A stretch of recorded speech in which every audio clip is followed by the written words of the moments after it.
La rueda, uno de los inventos más antiguos de la humanidad, revolucionó el transporte. Pero, ¿cómo llegó a ser la llanta capaz de soportar el peso y la velocidad de un avión al aterrizar? Hoy vamos a descubrir cómo son, de qué están hechas y qué es el temido fenómeno del hidroplaneo.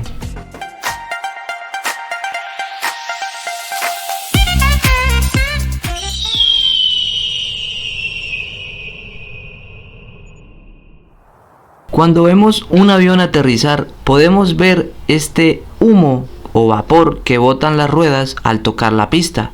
Este humo demuestra la gran cantidad de energía que tiene que liberar la rueda al tocar la pista. Pues imagínate que la rueda cuando está en el aire está totalmente quieta, está a 0 km por hora, pero cuando el avión toca la pista, la rueda tiene que pasar de 0 km por hora a aproximadamente 300 km por hora en menos de un segundo. Así que te imaginarás al estrés que se someten. Están fabricadas con aleaciones de acero y nylon. Esto la hace muy elástica pero muy resistente para que no se rompan.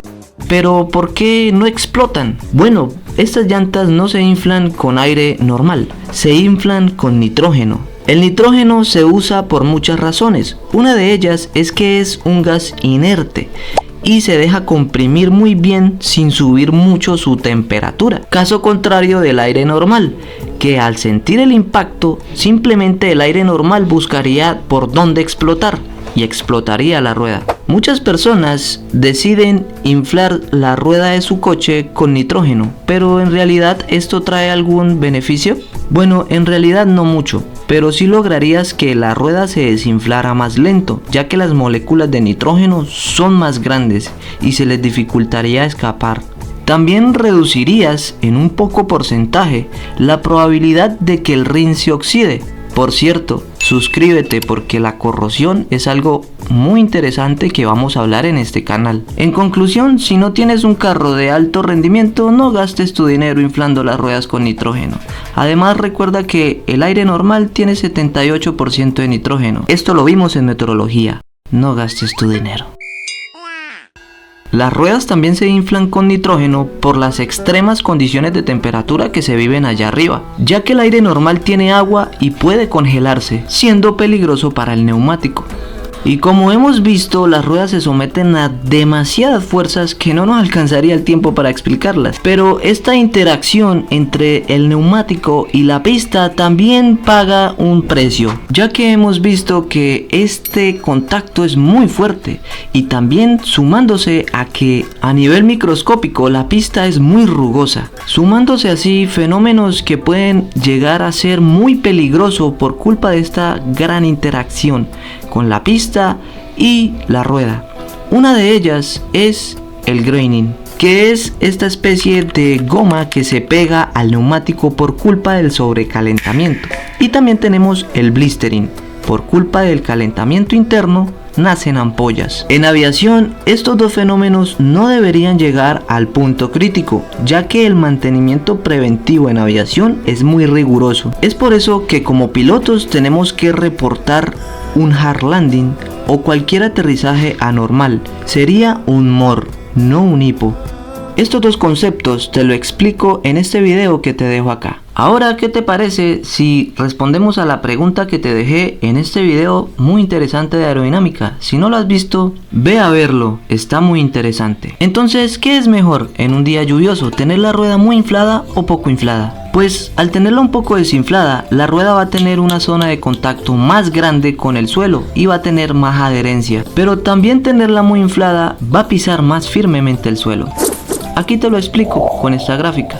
Cuando está muy inflada, la zona de contacto es poca.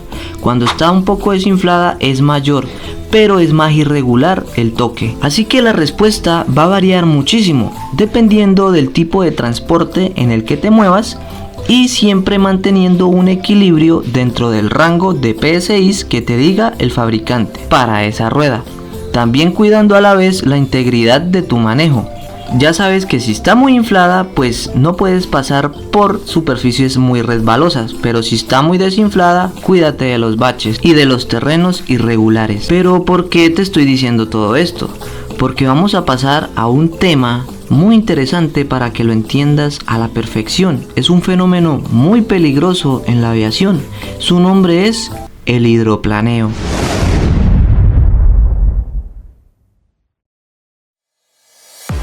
Imagina un coche que va a 100 km por hora en una autopista y de repente se encuentra con un charco de agua, pero solamente la rueda delantera derecha va a pasar sobre el charco. Esto va a hacer que patine un poco y va a ir un poco más rápida que su compañera izquierda. Esto pues obviamente amenaza la seguridad del auto y por eso los sistemas de hoy en día entran a actuar con los sistemas ABS y frenan un poco esa rueda que está patinando para igualar todas las velocidades de todas las ruedas. Pues los aviones también tienen este sistema muy parecido, se llama anti-skid. Es por eso que puede ser que cuando estés viajando en avión puedes sentir que un lado frena más que el otro durante el aterrizaje. Otro punto importante que hemos mencionado durante el video es la adherencia. Es por eso que puedes ver en los deportes motor que las llantas son completamente lisas para aumentar lo más que se pueda la zona de contacto con el suelo y aumentar la adherencia. Pero si ves las ruedas de los aviones tienen estas líneas dibujadas y esto es para evacuar el agua cuando la pista está mojada. Y es aquí cuando nace el hidroplaneo, cuando la pista está mojada y hace patinar la rueda del avión. Esto sucede porque el agua hace una película entre el asfalto y la rueda, haciendo perder adherencia a la llanta del avión, haciéndola patinar y naciendo así el hidroplaneo. Y existen tres tipos principales. Vamos a hablar del primero, el hidroplaneo dinámico. Este ocurre cuando la velocidad del avión es suficiente para que la presión del agua levante parcialmente las ruedas perdiendo tracción. Y la fórmula para calcularlo es 9 por la raíz cuadrada de las PSI de la rueda. Y el resultado siempre será en nudos. Por ejemplo, digamos que mi rueda tiene 64 PSI. Pues si reemplazo los valores en la fórmula me da un resultado de 72. Eso quiere decir que cuando mi avión llegue a 72 nudos, la probabilidad de entrar en hidroplaneo dinámico es alta. Vamos a hablar del otro tipo de hidroplaneo, el hidroplaneo viscoso. Este ocurre con capas muy delgadas de agua o contaminantes como aceite o goma y superficies lisas. La película de líquido es tan delgada y la superficie tan suave que la fricción se reduce drásticamente, impidiendo el contacto efectivo de las ruedas. Como hemos visto en este canal, las gomas de los aviones a medida que van aterrizando se va acumulando en la pista siendo resbaloso. Y por último tenemos el hidroplaneo revertido o a vapor. Sucede cuando una rueda bloqueada en una pista mojada genera vapor de agua por fricción, derrite la goma y esta se vuelve viscosa.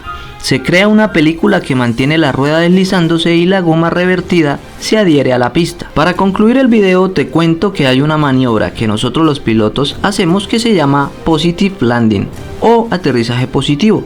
Consiste en aterrizar un poco más fuerte cuando la pista está mojada para que las llantas toquen con más fuerza y más adherencia la pista, aumentando la tracción y evitando hidroplaneo. Así que no te preocupes, si notas que en un día lluvioso o con pista mojada los pilotos aterrizan un poco más fuerte, ya sabes que es un Positive Landing, puedes quedar tranquilo. Pero espera, aquí nace otra duda, ¿por qué los aviones retraen su tren de aterrizaje?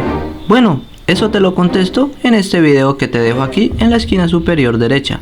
Nos vemos hasta la próxima, no olvides suscribirte y bienvenido a Aeroconocimientos.